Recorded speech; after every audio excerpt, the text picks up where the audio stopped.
ଲୋକଲିଖିତ ସୁସମାଚାର ତାର ଦ୍ୱିତୀୟ ଅଧ୍ୟାୟ 1 ପଦରୁ 7 ପଦ ଏବଂ ଆଉ ଗୋଟେ ସ୍ଥାନ ହଉଛି ଦ୍ୱିତୀୟ କରନ୍ଥୀୟ ତାର 3 ଅଧ୍ୟାୟ 11 ପଦ। କିଏ ଜଣେ ଦୟାକରି ସାହାଯ୍ୟ କରିବେ କି ଏଟା ପଢିବାରେ? ସେହି ସମୟରେ ସମସ୍ତ ସାମ୍ରାଜ୍ୟବାସୀ ମାନଙ୍କର ନାମ ଲେଖାଯିବା ନିମନ୍ତେ କାଇସର ଅଗଷ୍ଟଙ୍କ ଠାରୁ ଆଜ୍ଞା ଘୋଷଣା କରାଗଲା। ସୁରିଆର ଶାସନକର୍ତ୍ତା କ୍ୱିରିନିଙ୍କ ସମୟରେ ପ୍ରଥମ ଥର ଏହି ନାମ ଲେଖା ହୋଇଥିଲା। ସେଥି ନିମନ୍ତେ ସମସ୍ତେ ନାମ ଲେଖାଇବା ପାଇଁ ଆପଣ ନଗରକୁ ଯାଉଥିଲେ। ପୁଣି ଯୋସେଫ ମଧ୍ୟ ନାମ ଲେଖାଇବା ନିମନ୍ତେ ମରିୟମଙ୍କ ସହିତ ଗାଲିଲିର ନାଜିରିତ ନଗରରୁ ଜିହୁଦା ପ୍ରଦେଶର ବେଥଲେହେମ ନାମକ ଦାଉଦଙ୍କ ନଗରକୁ ଗଲେ, କାରଣ ସେ ଦାଉଦଙ୍କର ବଂଶ ଓ ଗୋଷ୍ଠୀର ଲୋକ ଥିଲେ। ତାଙ୍କ ସହିତ ମରିୟମଙ୍କର ବିବାହ ନିର୍ବନ୍ଧ ହୋଇଥିଲା ଓ ସେ ଗର୍ଭବତୀ ଥିଲେ। ସେମାନେ ସେହି ସ୍ଥାନରେ ଥିବା ସମୟରେ ତାଙ୍କ ପ୍ରସବ କାଳ ଉପସ୍ଥିତ ହେଲା। ପୁଣି ସେ ଆପଣା ପ୍ରଥମ ଜାତ ପୁତ୍ର ପ୍ରସବ କଲେ ଏବଂ ତାହାଙ୍କୁ ଲୁଗାରେ ଗୁଡ଼ାଇ ଗୁହାଳ କୁଣ୍ଡରେ ଶୁଆଇଲେ, କାରଣ ବସା ଘରେ ସେମାନଙ୍କ ପାଇଁ ସ୍ଥାନ ନଥିଲା। ଦ୍ୱିତୀୟ ଅଂଶଟି ହେଲା ଦ୍ୱିତୀୟ କରନ୍ଥୀୟ 3 ଅଧ୍ୟାୟ 11 ପଦ। କାରଣ ଯଦି କ୍ଷଣସ୍ଥାୟୀ ବିଷୟ ଗୌରବଯୁକ୍ତ ହେଲା, ତେବେ ଚିରସ୍ଥାୟୀ ବିଷୟ ଆହୁରି ଅଧିକ ଗୌରବରେ ଅବସ୍ଥିତ। ଆମେନ୍। ଧନ୍ୟବାଦ। ଆଉ ପ୍ରଭୁ ଆମକୁ ଏ ପଠିତ ବାକ୍ୟକୁ ବୁଝିବାରେ, ଶ୍ରବଣରେ ଏବଂ ବିଶେଷ କରି ତାଙ୍କର ଗୌରବ ନିମନ୍ତେ ବ୍ୟବହୃତ ହେଇପାରିବାରେ ଆମ ସମସ୍ତଙ୍କୁ ସାହାଯ୍ୟ ଅନୁଗ୍ରହ କରନ୍ତୁ। ଏ ସମୟରେ ଗୋଟେ ଘଟଣା ଆପଣ ମାନଙ୍କ ସାଙ୍ଗେ ସେୟାର କରିବାକୁ ଚାହିଁବି ବାକ୍ୟ ମଧ୍ୟକୁ ଯିବା ପୂର୍ବରୁ। 1924 ମସିହାରେ ଯୋଉ ଅଲିମ୍ପିକ ଖେଳଟି ହେଇଥିଲା, ସେଥିରେ ଇଂଲଣ୍ଡ ତରଫରୁ ଏରିକ ଲିଡଲ ନାମରେ ଜଣେ 100 ମିଟର ଦୌଡ଼ାଳି ଯୋଗ ଦେଇଥିଲେ। ଆଉ ସେ 100 ମିଟର ଦୌଡ଼ରେ ସେ ଯେ ଗୋଲ୍ଡ ମେଡାଲ ପାଇବେ ଏହା ସୁନିଶ୍ଚିତ ଥିଲା। ଆଉ ସେଥିପାଇଁ ସେ ଦୀର୍ଘ ଦିନ ତାଙ୍କର ପ୍ରାକ୍ଟିସ ମଧ୍ୟ କରିଥିଲେ, ପ୍ରସ୍ତୁତ ହୋଇଥିଲେ। ଆଉ ସମସ୍ତେ ଜାଣିଥିଲେ ଯେ ଗୋଲ୍ଡ ମେଡାଲ 100 ମିଟର ମାନେ ସେ ହିଁ ନେଇକିରି ଯିବେ। ମାତ୍ର ସେ ଜଣେ ଖ୍ରୀଷ୍ଟ ବିଶ୍ୱାସୀ ଥିଲେ। ଆଉ ଖେଳର ବହୁତ ପୂର୍ବରୁ ସେମାନଙ୍କ ଶେଡ୍ୟୁଲ ଆସି ଯାଇଥାଏ, କୋଉ ଦିନ କୋଉ ବାର କୋଉ ରେସ୍ ହବ ଇତ୍ୟାଦି ସବୁ କିଛି ସେ ଜାଣିଥିଲେ। ଆଉ ସେ ଦେଖିଥିଲେ ଯେ ସେହି ଥରର ଯୋଉ 100 ମିଟର ରେସ୍ ଟା ତାହା ରବିବାର ଦିନ, ବିଶ୍ରାମ ବାର ଦିନ ପଡୁଛି। ଆଉ ସେ ଯେହେତୁ ଜଣେ ଖ୍ରୀଷ୍ଟ ବିଶ୍ୱାସୀ ଥିଲେ, ଈଶ୍ୱରଙ୍କର ଯୋଉ ଆଜ୍ଞା ଥିଲା ସେ ଅନୁସାରେ ନିଜର ଜୀବନକୁ ମଧ୍ୟ ସେ ବାଧ୍ୟତାର ସହ କାଟୁଥିଲେ। ଆଉ ସେ ତାଙ୍କର ଚିନ୍ତାଧାରା ଏପରି ଥିଲା ଯେ ବିଶ୍ରାମ ବାର ହଉଛି ପ୍ରଭୁଙ୍କର ଦିନ, ପ୍ରଭୁଙ୍କ ଉପାସନା କରିବା, ଧନ୍ୟବାଦ ଦେବା, ତାଙ୍କ ଆଜ୍ଞା ଅନୁସାରେ ନିଜକୁ ମଧ୍ୟ ବିଶ୍ରାମ ଦେବା ଏବଂ ତତ୍ସଙ୍ଗେ ସଙ୍ଗେ ପ୍ରଭୁଙ୍କର କଣ ଉଦ୍ଦେଶ୍ୟ ରହିଛି ନିଜର ଜୀବନ ଲାଗି, ତାହା ଆମେ ସେଇ ସମୟ ଗୁଡିକରେ ବ୍ୟବହାର କରିପାରିବା, ଚିନ୍ତା କରିପାରିବା ଆଉ ପୁନର୍ବାର ପ୍ରଭୁଙ୍କ ସାଙ୍ଗେ ଆହୁରି ନିକଟତର ହେଇପାରିବା। ଏଇ ପ୍ରକାର ତାଙ୍କର ଯେହେତୁ ଜୀବନ ଶୈଳୀ ଥିଲା, ସେଇ ସମୟରେ ସେ ଏକ ନିଷ୍ପତ୍ତି ନେଲେ ଯେ ସେ ସେଇ ଦିନର ଯୋଉ 100 ମିଟରର ଯୋଉ ଦୌଡ଼ ଅଛି ସେଇଥିରେ ସେ ଯୋଗ ଦେବେ ନାହିଁ। ଆଉ ଯୋଉଟା କି ଅନେକ କଣ୍ଟ୍ରୋଭର୍ସି, ଅନେକ ତାଙ୍କୁ ଆକ୍ଷେପ କରିଥିଲେ ଯେ ତାଙ୍କ କାହିଁକିନା ସେ ଏତେ ରେସ୍ପନ୍ସିବଲ ଭାବରେ କାର୍ଯ୍ୟ କଲେ, ନିଜ ଦେଶ ଲାଗି ଖେଳିବାକୁ ଯାଇଛନ୍ତି। ଆଉ ସେଥିରେ ତାଙ୍କ ଅନେକ ଜଣ ବୁଝେଇଲେ ବି, ଆରେ ତୋର କେତେ ନାଁ ହବ, ତୁ ଗୋଲ୍ଡ ମେଡାଲ ପାଇବୁ ଅଲିମ୍ପିକରେ, ଏଇଟା ତ ସିଓର ଏଥର ଅଛି। ଆଉ ମାତ୍ର ସେ ନିଜ ପାଇଁ ନୁହେଁ, ମାତ୍ର ଈଶ୍ୱରଙ୍କ ଉଦ୍ଦେଶ୍ୟରେ ସେଇ ଥରର ସେଇ 100 ମିଟର ଦୌଡ଼ରେ ସେ ଯୋଗ ଦେଇ ନଥିଲେ। ଆଉ 100 ମିଟର ଦୌଡ଼ରେ ମିଳିବାକୁ ଥିବା ଗୋଲ୍ଡ ମେଡାଲରୁ ସେ ବଞ୍ଚିତ ହୋଇଥିଲେ। ଏଇ ପ୍ରକାର ତାଙ୍କର ସାକ୍ଷ୍ୟ ଥିଲା। ଆଉ ଯେମିତି ଆଜିର ପାଠ୍ୟାଂଶ ଆମେ ପାଠ କଲୁ, ଆମେ 2ଟି ସ୍ଥାନରୁ ପାଠ କରିଛୁ, ଆମେ ସେଠାକୁ ଫେରିଯିବା ଏଇ ସମୟରେ। ଆଉ ଲୋକଲିଖିତ ସୁସମାଚାର ତାର 2ୟ ଅଧ୍ୟାୟ 1 ପଦରୁ 7 ପଦ ଯେତେବେଳକୁ ପଢାଗଲା, ଅନେକ ମାନେ ଆପଣ ମାନେ ହୁଏତ ଚିନ୍ତା କରିଥିବେ ଯେ ଅବି ତ ଆହୁରି 40-45 ଦିନ ଅଛି ବଡଦିନ ଲାଗି, ଆମର ସେ ସମୟ ହେଇନି ଏ ବାକ୍ୟ ନିମନ୍ତେ। ଏ ବାକ୍ୟ ଆମେ ଶୁଣିବାକୁ ସମୟ ଆହୁରି ପାଖେଇନି। ମାତ୍ର ଏଇ ସମୟରେ ଟିକେ ଚିନ୍ତା କରିବା ଏଇ ପ୍ୟାସେଜରେ। ଏଠାରେ ଯେତେବେଳେ ମୁଁ ପାଠ କରୁଥିଲି, ଏଇ ଏଇ ଦିନ ମାନଙ୍କରେ ବିଶେଷ କରି ଯଦି ମୁଁ କହିବି ମାନେ ନଭେମ୍ବର ମାସ ଯୋଉମାନେ ଚାକିରିରେ ଅଛନ୍ତି କିମ୍ବା ସରି ରିଟାୟାରମେଣ୍ଟ ମାନେ ଇଏ ରହିଛି, ଏଇ ସମୟରେ ବ୍ୟାଙ୍କରେ ଆମକୁ ଗୋଟେ ଲାଇଫ ସାର୍ଟିଫିକେଟ ଦେବାକୁ ପଡିଥାଏ। ଆଉ ଅନେକ ସମୟରେ ଆମକୁ ଆଜିକାଲି ତ ଆହୁରି ବେଶୀ ମାନେ ସେଟା ଇମ୍ପୋର୍ଟାଣ୍ଟ ହେଇଗଲାଣି ଯେ ଆମକୁ KYC ମଧ୍ୟ ଦେବାକୁ ପଡୁଛି। ଆଉ ସେଟା ସମସ୍ତଙ୍କୁ ଦେବାକୁ ପଡୁଛି, ବାରମ୍ବାର ଦେବାକୁ ପଡୁଛି। ଆଉ ଆମେ ଯାଇକିରି ବି ଯଦି ଆମେ କହିବା ଯେ ମୁଁ ହଉଛି ସେ ବ୍ୟକ୍ତି, ଏଇଆ ହଉଛି ମୋର ପରିଚୟ, ମାତ୍ର କାଗଜରେ ଯଦି ସେ ବିଷୟଟି ପ୍ରପରଲି ରେକର୍ଡେଡ ନ ହୁଏ ସେଟା ଗ୍ରହଣ ଯୋଗ୍ୟ ନଥାଏ। ସେ ଆକାଉଣ୍ଟ ହଉ କିମ୍ବା ଆମ ନିଜର ପରିଚୟ ହଉ, କେହି ତାକୁ ଗ୍ରହଣ କରିବେନି ଅନଲେସ୍ ଆଣ୍ଟିଲ୍ ଆମର ବାୟୋମେଟ୍ରିକ୍ସ ମ୍ୟାଚ୍ କରିବ। ଆଉ ମୁଁ କିଏ ବୋଲି ତାହା ଗୋଟେ ମେସିନ ଆମକୁ ପ୍ରମାଣ ଦବ। ତାହା ଆଜିର ଜଗତରେ ଆମ ନିଜର ପରିଚୟକୁ ସାବ୍ୟସ୍ତ କରିବାକୁ ବା ପ୍ରମାଣ କରିବାକୁ ଆମକୁ ପଡୁଛି। ଆଉ ସେଇ ବିଷୟଟି ଯେତେବେଳେ ମୁଁ ଚିନ୍ତା କରୁଥିଲି ତ ଲୋକଲିଖିତ ସୁସମାଚାରର ଏଇ ବିଷୟଟି ମୋର ଧ୍ୟାନ ଆକର୍ଷଣ କରିଥିଲା। ଆଉ ପ୍ରଭୁ ଏହା ମଧ୍ୟରେ ମତେ ବିଭିନ୍ନ ବିଷୟକୁ ଧ୍ୟାନ ଦେବାକୁ ସାହାଯ୍ୟ କରିଛନ୍ତି, ଯୋଉଟା କି ଆପଣମାନଙ୍କ ସାଙ୍ଗେ ମୁଁ ସେୟାର କରିବି। ଆଉ ଏଠାରେ କୁହାଯାଉଛି 2 ପଦରେ 1 ଆଉ 2 ପଦରେ, ସେ ସମୟରେ ସମସ୍ତ ସାମ୍ରାଜ୍ୟବାସୀଙ୍କ ନାମ ଲେଖାଯିବା ନିମନ୍ତେ କାଇସର ଅଗଷ୍ଟଙ୍କ ଠାରୁ ଆଜ୍ଞା ଘୋଷଣା କରାଗଲା। ସୂର୍ୟ ଶାସନକର୍ତ୍ତା କୁରିନିଅଙ୍କ ସମୟରେ ପ୍ରଥମ ଥର ଏହି ନାମ ଲେଖା ହେଇଥିଲା।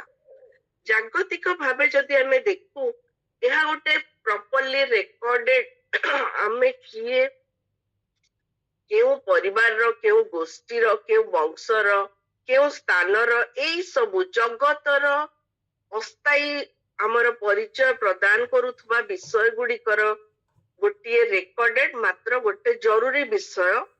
ଆଉ ତାହା ଏତେ ଜରୁରୀ ଯେ ଲୋକମାନେ ନିଜର କାମ ଦାମ ଛାଡି, ନିଜର ଘର ଦ୍ୱାର, ବ୍ୟବସାୟ କାର୍ଯ୍ୟ ସବୁ ଛାଡି, ଯେତେ ଅସୁବିଧା ହଉ ପଛେ ନିଜ ନିଜ ଜାଗାକୁ ଫେରି ଯାଇଥିଲେ ବୋଲି ଏଠାରେ ଲେଖାଯାଏ। କାହିଁକିନା ହୁଏତ ସେଟା ଡିଟେଲରେ ବ୍ୟାଖ୍ୟା ହେଇନି, ମାତ୍ର ଯେତେବେଳେ ଆମେ 7 ପଦ ପଢୁ ସେଠାରେ ଏପରି ଲେଖା ଥିଲା, ଯଦିଓ ଯୋସେଫଙ୍କର ସେଟା ନିଜର ଜାଗା, ତଥାପି 7 ପଦର ଶେଷ ଭାଗରେ ଲେଖା ହେଇଛି ଯେ ସେମାନଙ୍କ ପାଇଁ ସ୍ଥାନ ନଥିଲା। ତ ଇମାଜିନ କରନ୍ତୁ ସେଠାରେ କେଉଁ ପ୍ରକାର ଜନଗହଳି ହେଇଥିବ ସେ ସମୟରେ, ଯେତେବେଳେ ମାନେ ଆଧାର କାର୍ଡ ଆମର ଆସିଲା, ଆମେ ସବୁ ଲାଇନ କରିକିରି ଯେତେବେଳେ ଯାଇଥିଲୁ ପ୍ରଥମେ ତିଆରି କରିବାକୁ, ଯେ ଆଧାର କାର୍ଡ ନହେଲେ ଆମର କଣ କଣ ଅସୁବିଧା ହବ ଇତ୍ୟାଦି। ଆଉ ତାପରେ ଆମେ ଯେମିତି ଦେଖୁଛୁ ଏଇ ମାସରେ, ନଭେମ୍ବର ମାସରେ ଯଦି ଆପଣ କୌଣସି SBI ବ୍ୟାଙ୍କକୁ ଯିବେ, ସେଠାରେ ବୁଝିପାରିବେ ଏଇ ପ୍ରକାର ଜନଗହଳିର ପ୍ରଭାବଟା କେମିତି ରହିଥାଏ। ସମସ୍ତେ ଡେସପରେଟ ଥାନ୍ତି ଯେ କେମିତି ମୁଁ ଜୀବିତ ଅଛି ଆଉ ମୁଁ ହଉଛି ସେହି ବ୍ୟକ୍ତି, ତାହା ପ୍ରମାଣିତ ହେଇଯାଉ, ତାହେଲେ ବର୍ଷକ ଲାଗି ମୁଁ ନିଶ୍ଚିତ ହେଇଯିବି, ଆଉ ମୋର କୌଣସି ପ୍ରକାର ନେଣ ଦେଣରେ ଅସୁବିଧା ରହିବ ନାହିଁ। ତ ଏଇ ପ୍ୟାସେଜଟି ଯେତେବେଳେ ପାଠ କରୁଥିଲି, ଏଠି କେତୋଟି ପ୍ରଶ୍ନ ମୋ ମନକୁ ଆସିଲା, ଯେ ଯେମିତି କି ମୁଁ କିଏ, ମୋର ପ୍ରକୃତ ପରିଚୟ କଣ। ଆଉ ଦ୍ୱିତୀୟରେ ଗୋଟେ ବିଷୟ ଆସିଲା ଯେ ଏ ପରିଚୟଟା, ଯାହାକୁ କି ମୁଁ ପ୍ରକୃତ ପରିଚୟ କହୁଛି, ତାହା ମୁଁ କାହା ଦ୍ଵାରା ବା କିପରି ପାଇଛି, ଯେ ମୁଁ କେଉଁ ପରିବାର ବା କେଉଁ ବଂଶର ଅନ୍ତର୍ଭୁକ୍ତ। ଆଉ ତୃତୀୟ ବିଷୟଟି ହଉଛି, ଯଦି ମୁଁ ସେହି ବ୍ୟକ୍ତି କିମ୍ବା ସେହି ପରିବାରର ଅଂଶ, ଆଉ ଯଦି ମୁଁ ଜୀବିତ ତାହେଲେ ମୁଁ କିପରି ଆଚରଣ କରିବି, ଆଉ ଯଦି ମୃତ ତ ତାହେଲେ ମୁଁ ଡେଫିନେଟଲି ତାର କିଛି ଯୁକ୍ତିଯୁକ୍ତ ଆଚରଣ କରିପାରିବି ନାହିଁ। ତ ଏଇ 3ଟି ବିଷୟକୁ ଆମେ ଟିକେ ଅଭିଧ୍ୟାନ ଦେବା, ଯେ ଯେତେବେଳେ ଆମେ ଚିନ୍ତା କରିଥାଉ ଯେ ମୋର ପରିଚୟ କଣ, ସେତେବେଳେ ଆମେ ହୁଏତ ସାଧାରଣ ଭାବେ ଯଦି ଆମକୁ ଏଇଟା ପଚରାଯିବ, ତାହେଲେ ମୁଁ କହିବି ଯେ ଆଚ୍ଛା ମୁଁ ଏଇ ପରିବାରରୁ ଆସିଛି, ମୋ ପୂର୍ବପୁରୁଷ ମାନେ ସେମାନେ ଗୋଟେ ଭିନ୍ନ ବିଶ୍ୱାସରୁ ଆସିଥିଲେ, ସେମାନେ ଏଇ ଜାତିର, ଏଇ ସ୍ଥାନର, ଏମିତି ବହୁତ ବିଷୟ। ଆଉ ଅନେକ ସମୟରେ ଆମେ ଆମର ସେଇ ଅତୀତର ଯୋଉ ପରିଚୟ ରହିଛି, ଯୋଉ ବ୍ୟାକଗ୍ରାଉଣ୍ଡ ରହିଛି, କିମ୍ବା ଆମର ଅବିର ବଂଶଧର ମାନଙ୍କର ଯୋଉ ପ୍ରକାର ସଫଳତାର ମାନଦଣ୍ଡ ରହିଛି, ଆମେ ଅନେକ ସମୟରେ ତାକୁ ମ୍ୟାଚ କରିବାକୁ ଚେଷ୍ଟା କରିଥାଉ। ତା ପରିକା ହେବାକୁ ଯେ ହଁ ମୁଁ ସେଇ ପରିବାରର, ତ ସେଥିପାଇଁ ମୋର ମଧ୍ୟ ମୁଁ ବି ଠିକ ସେଇ ପରିବାର ପରି ଆଚରଣ ପରିବାରର ସଦସ୍ୟ ପରି ଆଚରଣ କରୁଛି। ଆଉ ସେଥି ନିମନ୍ତେ ଅନେକ ସମୟରେ ଜାଣତରେ ହଉ ଅଜାଣତରେ ହଉ ଆମେ ଅନେକ ଗର୍ବ ଗୌରବ ମଧ୍ୟ ଅନୁଭବ କରିଥାଉ ଯେ ଆରେ ମୁଁ ସେଇ ଫ୍ୟାମିଲିକୁ ବିଲଙ୍ଗ କରେ। ଆଉ ଅନେକ ସମୟରେ ସେଇ ବିଷୟଟି ଆମକୁ ଏହା ମଧ୍ୟ ଉତ୍ସାହିତ କରିଥାଏ ଯେ ମୁଁ ଯେହେତୁ ସେଇ ପରିବାରର ଉତ୍ତରାଧିକାରୀ, ତ ମୁଁ ବାରମ୍ବାର ସେମିତି ନିଜକୁ ପ୍ରମାଣିତ କରିବା ଲାଗି ମଧ୍ୟ ଚେଷ୍ଟା କରିଥାଏ। ଆଉ ଏଠାରେ ଯେତେବେଳେ ଆମେ ଜଣେ ଜଣେ ଖ୍ରୀଷ୍ଟ ବିଶ୍ୱାସୀ ଭାବରେ ନିଜକୁ ଆଜିର ଏଇ ସମୟରେ ଆମେ ଦେଖୁଛୁ, ଯେମିତି ମୁଁ କହିଲି ଯେ ଆମର ଏଇଟା 2025ର 10ଟି ମାସ ସରିଗଲାଣି। ଏଇଟା ହଉଛି 11ତମ ମାସର, ଆଜି ହଉଛି 10 ଦିନ। ଆମ ପାଖରେ କହିବାକୁ ଗଲେ ଆଉ ଅଳ୍ପ କିଛି ଦିନ ଆମ ହାତରେ ରହିଛି, ତାପରେ ପୁଣି 2025 ମଧ୍ୟ ସରିଯିବ।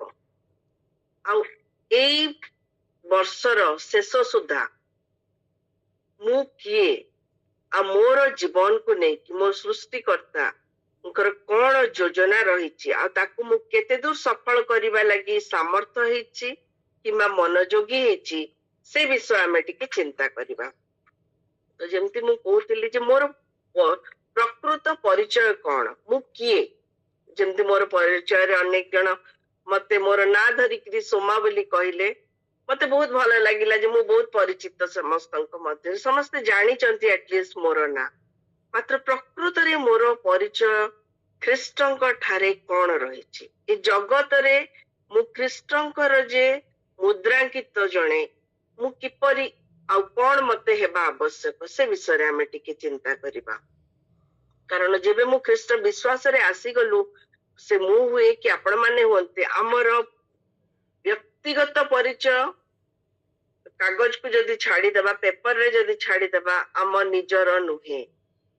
କାରଣ ଆମେ ସେତେବେଳେ କେବଳ ଖ୍ରୀଷ୍ଟ ହିଁ ଆମର ଏକମାତ୍ର ପରିଚୟ ଅଟନ୍ତି। କାରଣ ବିଭିନ୍ନ ରେଫରେନ୍ସ ରହିଛି, ଆପଣ ଜଷ୍ଟ ନୋଟ କରି ଦିଅନ୍ତୁ, ଆମେ ସେଗୁଡାକୁ ପଢିବା ନାହିଁ। ଯେତେବେଳେ ଆମେ ଖ୍ରୀଷ୍ଟଙ୍କର ଠାରେ ଆସିଥାଉ, ବିଶ୍ୱାସରେ ଆସିଥାଉ, ସେତେବେଳେ ଆମେ ଈଶ୍ୱରଙ୍କର ସନ୍ତାନ ହେଇଥାଉ, ଚାଇଲ୍ଡ ଅଫ ଗଡ, ଯାହାକି ଆମେ ରୋମିଓ ତାର 8:14-17 ପଦରେ ପାଇପାରିବା।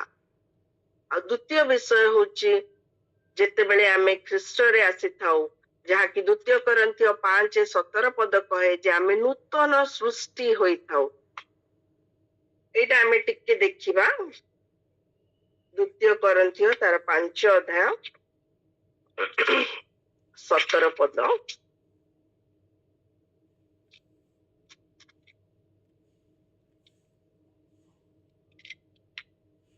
ଏଠାରେ ଏପରି ଲେଖାଯାଏ, ଏଣୁ ଯଦି କେହି ଖ୍ରୀଷ୍ଟଙ୍କ ଠାରେ ଅଛି, ତେବେ ସେ ନୂତନ ସୃଷ୍ଟି ହୋଇଅଛି, ପୁରାତନ ବିଷୟ ସବୁ ଲୋପ ପାଇଅଛି, ଦେଖ ନୂତନ ବିଷୟ ସବୁ ହୋଇଅଛି।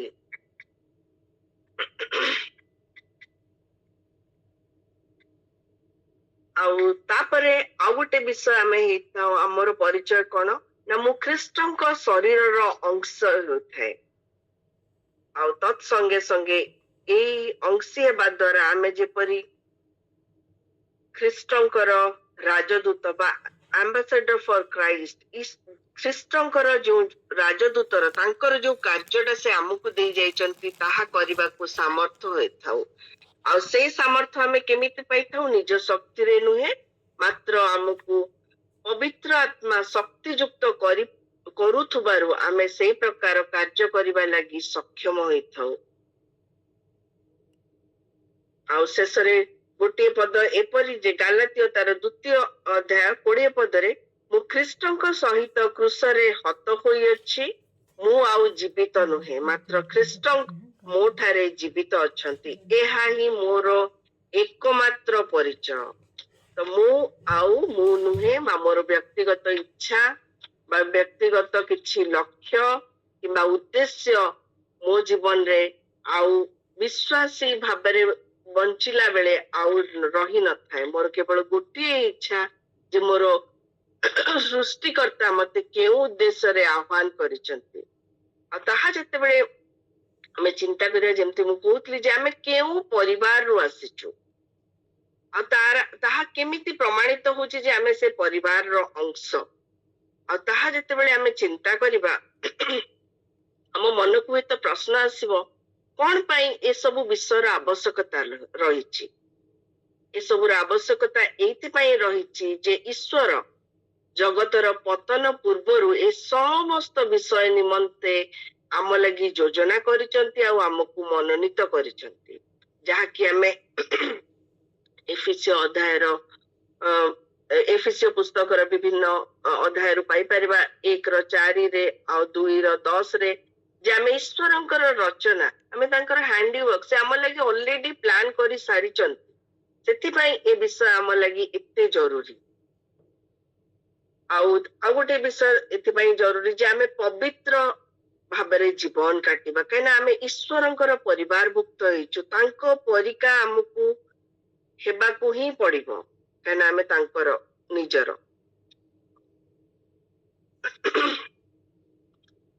ଆଉ ତତ୍ସଙ୍ଗେ ସଙ୍ଗେ ଆଉ ଗୋଟେ ବିଷୟ ଯେ ଆମକୁ ସ୍ୱର୍ଗ ରାଜ୍ୟର ପ୍ରଜା, ଯାହାକି ଫିଲିପିଓ ତାର 3:20 ଆମକୁ ସେଇ ଦାୟିତ୍ୱ ମଧ୍ୟ ଦିଆଯାଇଛି, ଯୋଉଟା କି ଆମ ଲାଗି ଏହା ଗଚ୍ଛିତ ରହିଛି। ହୁଏତ ଆମେ ଚିନ୍ତା କରିପାରୁ ଅବି ତ ଆମ ହାତରେ ଏସବୁ ବିଷୟର କୌଣସି ପ୍ରକାରର ଆମେ ଅନୁଭୂତି ପାଇନୁ, କିମ୍ବା ଏସବୁ ଆମେ ଏବେ ଯାଏ ଆମେ ସେସବୁର ଅଧିକାରୀ ହୋଇନାଉ, ହୁଏତ ଆମେ ଭାବି ପାରିବା। ମାତ୍ର ଯେମିତି ମୁଁ କହୁଥିଲି ଯେ ସେ ଅନନ୍ତ ବିଷୟ ଲାଗି ଆମେ ଯେ ପ୍ରସ୍ତୁତ ହଉଛୁ, ଆଉ ତା ଲାଗି ଏ ଜାଗତିକ କ୍ଷଣିକ ବିଷୟ ଗୁଡିକ ପ୍ରତି ଆମେ ମନୋଯୋଗୀ ଯେ ନ ହେବା, ସେଟା ବେଶୀ ଆବଶ୍ୟକ ରହିଥାଏ। ଯେମିତି ଆମେ 2 Corinthians 3:11 ପଢିଲୁ ଯେ କାରଣ ଯଦି କ୍ଷଣସ୍ଥାୟୀ ବିଷୟ ଗୌରବଯୁକ୍ତ ହେଲା, ତେବେ ଚିରସ୍ଥାୟୀ ବିଷୟ ଆହୁରି ଅଧିକ ଗୌରବର ଅବସ୍ଥିତି ରହିଛି। ଯଦି ଏ ଟେମ୍ପରାରୀ ବିଷୟ ଗୁଡିକ ଆମ ଲାଗି ଏତେ ଜରୁରୀ, ଯେମିତି ଆମେ ଦେଖୁଥିଲୁ ବେଥଲେହେମର ସେଇ ସମୟର ସେଠି ଏତେ ଜନଗହଳି ଥିଲା, ଏତେ ଲୋକ ଆସିଥିଲେ ଯେ ଏଇ 2 ଜଣଙ୍କ ଲାଗି ରହିବାକୁ ଜାଗା ବି ନଥିଲା। ଆଜି ଆମେ ଚିନ୍ତା କରୁ, ଯେତେବେଳେ ବାଇବେଲ ହଉ କି ବିଭିନ୍ନ ଇତିହାସ ସେଇ ସମୟର ଯଦି ଦେଖିବା, ସେ ସମୟରେ ଯେତେ ଲୋକଙ୍କର ନାଁ ରେକର୍ଡେଡ ହେଇଥିବ, ଆଜି ହୁଏତ ସେମାନଙ୍କ ମଧ୍ୟରୁ କେହି ବି କାହାରି ବିଷୟରେ ଆମେ କିଛି ଜାଣିନୁ। ସେମାନଙ୍କ ନିଜର ପରିବାରର ଲୋକ ବି ସେମାନଙ୍କୁ ହୁଏତ ଆଉ ମନେ ରଖି ନଥିବେ। ସେମାନେ ସେଇ ଜନଗହଳିର ସେଇ ଯୋଉ କୋଳାହଳ ଭିତରେ ହଜି ଯାଇଛନ୍ତି। ସେମାନେ ସେଦିନ ନା ତ ଯୋସେଫ ମରିୟମଙ୍କୁ ଜାଣିଲେ, ନା ଯୋଉ ମାନେ ସେମାନେ ଗୌରବ ଅନୁଭବ କରୁଥିଲେ ଯେ ସେମାନେ ଦାଉଦଙ୍କ ନଗରର ବାସିନ୍ଦା, ସେଠିକା ବାସୀ। ଆଉ ସେଥିପାଇଁ ସେମାନେ ଜିହୁଦୀୟ ଆଉ ଇସ୍ରାଏଲୀୟ ସଦାପ୍ରଭୁଙ୍କ ମନୋନୀତ ଗୋଷ୍ଠୀ। ମାତ୍ର ଆମେ ଦେଖୁ ସେଇ ଜାଗାରେ ଏତେ ଦୁଃଖର ବିଷୟ, ଯୋଉ ଦାଉଦଙ୍କୁ ଯିଏ ସୃଷ୍ଟି କରିଛନ୍ତି, ଯିଏ ତାଙ୍କର ବି ଉଦ୍ଧାର କର୍ତ୍ତା, ସେମାନଙ୍କ ଜୀବନରେ ସେଇ ସମୟରେ ତାଙ୍କ ଲାଗି ସମୟ ନଥିଲା, ସେମାନେ ତାକୁ ଚିହ୍ନି ବି ପାରିନଥିଲେ। ଏତେ ଦୁଃଖର ବିଷୟ। ନା ତ ସେ ଜୀବନ ମାନେ ଯେମିତି କହନ୍ତି ଈଶ୍ୱରଙ୍କର ରାଜ୍ୟର ଅଧିକାରୀ ହେଇପାରିବାର ତାଲିକାଭୁକ୍ତ ହୋଇଥିଲେ, ମାତ୍ର ସେ ଯୋଉ ଟେମ୍ପରାରୀ ଜନଗଣନାର ଲିଷ୍ଟରେ ସେମାନେ ହୁଏତ ତାଲିକାଭୁକ୍ତ ହେଇଥାଇ ପାରନ୍ତି ସେ ସମୟରେ। ଆଉ ଏଇ ସବୁ ବିଷୟ ଯେତେବେଳେ ଚିନ୍ତା କରୁଥିଲି, ତ ସେତେବେଳେ ନିଜ କଥା ମୋର ମନକୁ ଆସିଲା ଗୋଟେ ପ୍ରଶ୍ନ। ସେଦିନର ସେଇ ବେଥଲେହେମର ବାସିନ୍ଦା ମାନଙ୍କ ମଧ୍ୟରେ ଯୋଉମାନେ ଆସିଥିଲେ ନିଜକୁ ତାଲିକାଭୁକ୍ତ କରିବାକୁ ଏ ଜାଗତିକ ଲିଷ୍ଟରେ ବା ସେ ସ୍ଥାନର ଜନଗଣନା ହିସାବରେ ନିଜକୁ ତାଲିକାଭୁକ୍ତ କରିବାକୁ, ସେମାନଙ୍କ ଭିତରେ ଆଉ ଆଜି ମୋର ନିଜର କିମ୍ବା ଆମ ସମସ୍ତଙ୍କର ମଧ୍ୟରେ କଣ ପାର୍ଥକ୍ୟ ବା ପ୍ରଭେଦ ରହିଛି, ଅଥବା କଣ ସାମଞ୍ଜସ୍ୟ ରହିଛି? ଆମେ ଉଭୟ ଗୋଷ୍ଠୀ ସମାନ, ନା ଆମ ଭିତରେ କିଛି ଭିନ୍ନତା ରହିଛି?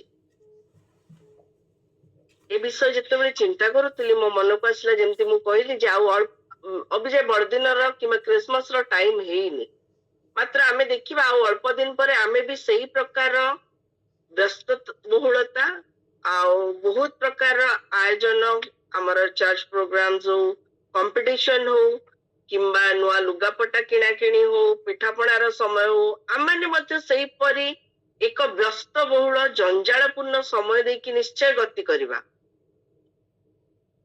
से समय रे जो उद्देश्य रे आमे एई सबु करिबा को उद्यत हबा एई सबु विषय करि चलिबा से समय आमे चिंता करिबा मते जे ए प्रकृत परिचय प्रदान करिसंती बा मोर जे परिचय प्रदान करता से मो जीवन रे आज केउठ अछंती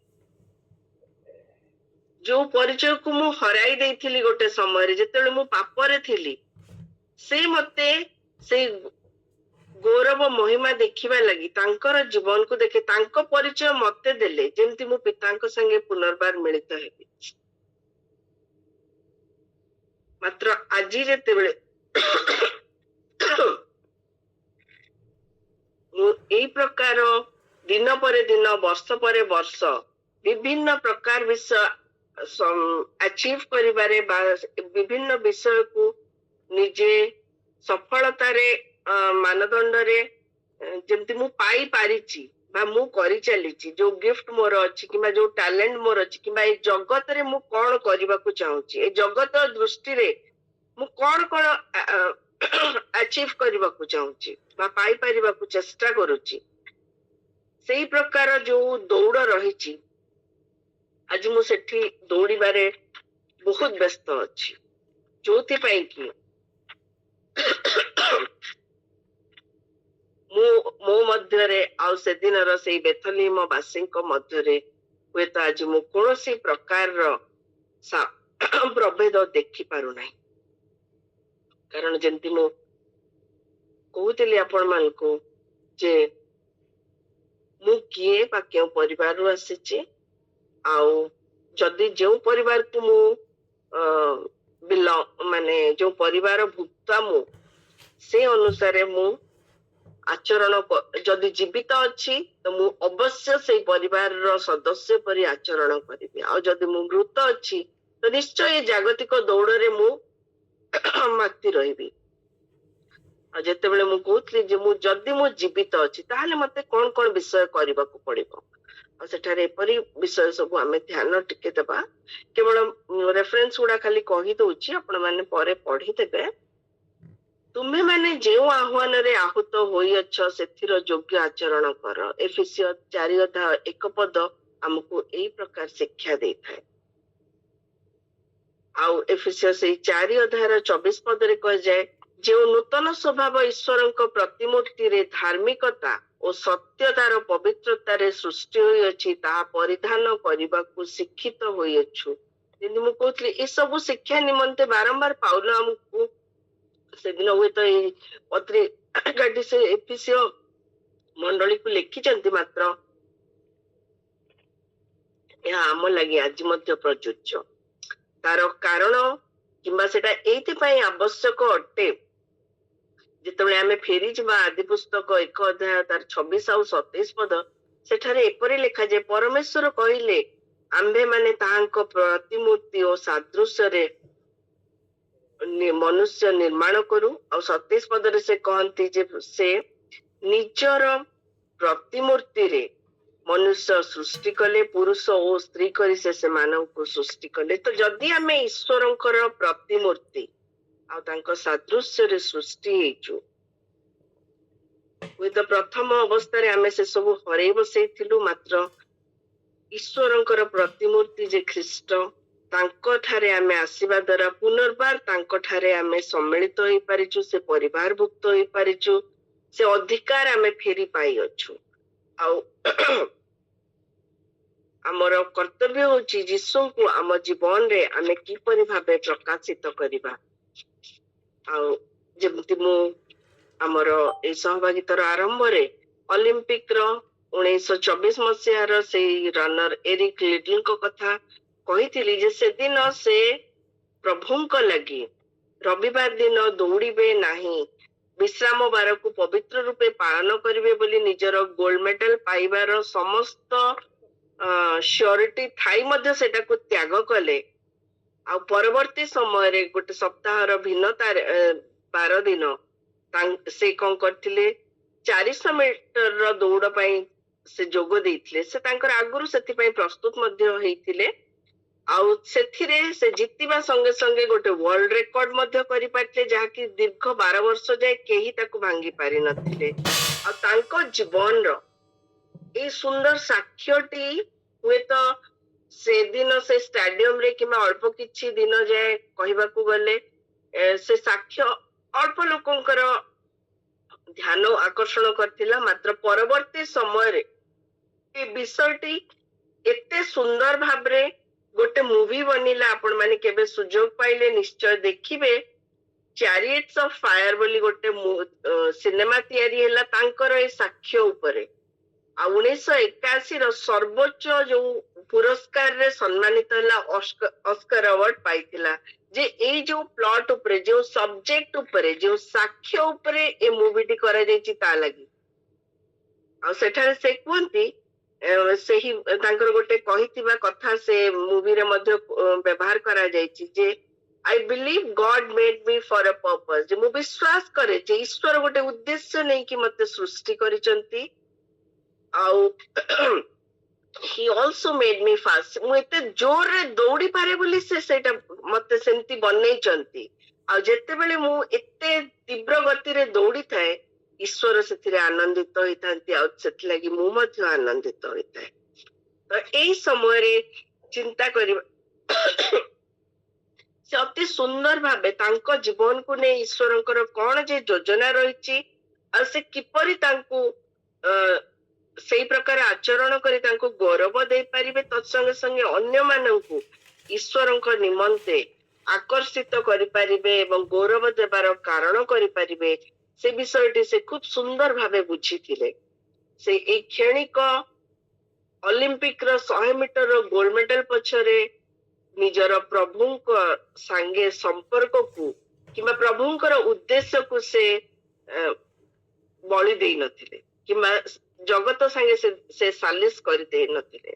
ସେ କୁହନ୍ତି, ତାଙ୍କର ଆଉ ଗୋଟେ କଥା ବହୁତ ସୁନ୍ଦର ଲାଗିଥିଲା ଯେ ଏ ଜଗତ ହୁଏତ ଆଜିର ସମୟରେ ଏକ ଭିନ୍ନ ପ୍ରକାର ଦୌଡ଼ରେ ମାତି ଯାଇଛି, ମାତ୍ର ମୁଁ ଜାଣିଛି ଯେ ମୁଁ କେଉଁ ପଥରେ ଦୌଡୁଛି, କାରଣ ସେହି ଶେଷ ଦିନରେ ମୋର ଈଶ୍ୱର ମତେ ସେଇ ମେଡାଲ ଅବଶ୍ୟ ପ୍ରଦାନ କରି ଗୌରବାନ୍ୱିତ କରିବେ। ତାଙ୍କର ସେହି ବିଶ୍ୱାସ ରହିଛି। ଆଉ ଏଇ ସମୟରେ ଆମେ ଚିନ୍ତା କରିବା ଯେ ଏ ଜଗତର ମାନଦଣ୍ଡର ସଫଳତା ଲାଗି ଆମର ସମୟ, ଆମର ଟ୍ୟାଲେଣ୍ଟ, ଆମର ଯାହା ଯାହା ଉତ୍ତମ ବିଷୟ ପ୍ରଭୁ ଆମକୁ ଦେଇଛନ୍ତି ତାଙ୍କର ଗୌରବାର୍ଥେ ବ୍ୟବହାର କରିବାକୁ ହୁଏତ ଆମେ ଖୁବ ସୁନ୍ଦର ଶିକ୍ଷା ଦେଇପାରୁ, ଆମର ବହୁତ ପ୍ରକାର ଟ୍ୟାଲେଣ୍ଟ ଥାଏ, ଖୁବ ସୁନ୍ଦର ଗୀତ ଗାଇପାରୁ, ଖୁବ ସୁନ୍ଦର ବିଭିନ୍ନ ସେବା କାର୍ଯ୍ୟ କରିପାରୁ, ମାତ୍ର ତାହା କଣ ମୁଁ ପ୍ରଭୁଙ୍କର ଗୌରବାର୍ଥେ କରିପାରୁଛି କି? ଆଉ ଯେତେବେଳେ ଆମେ ଆମର ସେ ବାକ୍ୟର ଲୋକଲିଖିତ ସୁସମାଚାର 2ୟ ଅଧ୍ୟାୟ 7 ପଦଟି ଦେଖୁଥିଲୁ, ତାର ଲେଖା ଥିଲା, ସେଦିନ ଯେମିତି ବେଥଲେହେମର ନଗରୀରେ କୌଣସି ସ୍ଥାନରେ ଆମର ସେଇ ଉଦ୍ଧାରକର୍ତ୍ତାଙ୍କ ସ୍ଥାନ ଜାଗାଟିଏ ବି ନଥିଲା। ତାଙ୍କ ଲାଗି ଗୋଟେ ଉତ୍ତମ ସ୍ଥାନ ବା ଟୋଟାଲି ସ୍ଥାନ ହିଁ ନଥିଲା, ଯୋଉଥିପାଇଁ କି ସେ ଗୋଟେ ଗୁହାଳ କୁଣ୍ଡରେ ଜାଗା ପାଇଥିଲେ। ଆଉ ଠିକ ଆଜି ମଧ୍ୟ ଆମେ ଚିନ୍ତା କରିବା ଯେ ମୋ ଜୀବନରେ ସମସ୍ତ ଉତ୍ତମ ବିଷୟ ଦେଇଥିବା ସେଇ ପରମେଶ୍ୱରଙ୍କର ନିମନ୍ତେ ଆଜି ମୁଁ କଣ ନିଜର ବ୍ୟସ୍ତତା ବହୁଳ କିମ୍ବା ଜଞ୍ଜାଳପୂର୍ଣ୍ଣ ଜୀବନ କିମ୍ବା ଦାୟିତ୍ୱପୂର୍ଣ୍ଣ ଜୀବନରେ ତାଙ୍କ ନିମନ୍ତେ ସ୍ଥାନ ନେଇ ମୋ ଜୀବନର ଗୋଟେ କୋଣରେ ସେ ଅଛନ୍ତି, ମୋ ଜୀବନରେ ମାତ୍ର ଗୋଟେ କୋଉ କୋଣରେ କିମ୍ବା କୋଉ ଗୁହାଳ କୁଣ୍ଡରେ ମୁଁ ତାଙ୍କୁ ଆଜି ସ୍ଥାନ ଦେଇଛି। ହୁଏତ ସେଦିନର ବେଥଲେହେମ ବାସୀଙ୍କ ଲାଗି ଏଇ ପ୍ରକାର ଏକ୍ସକ୍ୟୁଜ କିମ୍ବା ତାଙ୍କୁ ଟିକେ ରାହା ମିଳିପାରେ ଯେ ସେମାନେ ସେଦିନ ଜାଣିନଥିଲେ ଉଦ୍ଧାରକର୍ତ୍ତାଙ୍କୁ ବା ଯୀଶୁ ଖ୍ରୀଷ୍ଟଙ୍କୁ ସେ କିଏ ବୋଲି, ମାତ୍ର ଆମ ପାଖରେ ହୁଏତ ସେ ଏକ୍ସକ୍ୟୁଜ ଦେବାର ସୁଯୋଗ ନଥାଇପାରେ, କାରଣ ଆମେ ଜାଣିଛୁ ସେ କିଏ ଏବଂ ଆମ ଜୀବନରେ ତା ସତ୍ତ୍ୱେ ବି ଆମେ ତାଙ୍କୁ କେଉଁ ସ୍ଥାନ ଦଉଛୁ। ଏହା ଆମକୁ ଚିନ୍ତା କରିବାରେ ପ୍ରଭୁ ସାହାଯ୍ୟ କରନ୍ତୁ। ଆମ ସମସ୍ତଙ୍କୁ ଏଇ ଛୋଟ ଚିନ୍ତା ଉପରେ ଆଶୀର୍ବାଦ କରନ୍ତୁ। ଆମେନ୍। ଆମେନ୍ ଆମେନ୍।